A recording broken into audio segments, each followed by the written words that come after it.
Hi viewers, welcome to Daily Tech Tutor. Today, I am going to show you how to join and participate in groups on Truth Social. First of all, on your home screen, tap on Groups. Now tap on Find Groups to follow.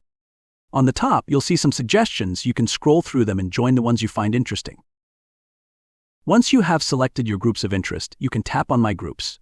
Here, you'll see your list of joined groups. Tap on any of the group you want to explore and participate in. Now, you can reply on any post you found interesting. Tap on the reply or comment option. Type your reply and tap on Truth. Your reply or comment will appear below your desired group post. Similarly, if you want to share something on the group, tap on the new post icon.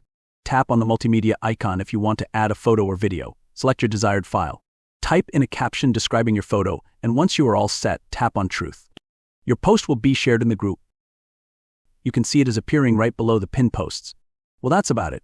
If you found this tutorial useful, leave a like and subscribe for more social media updates.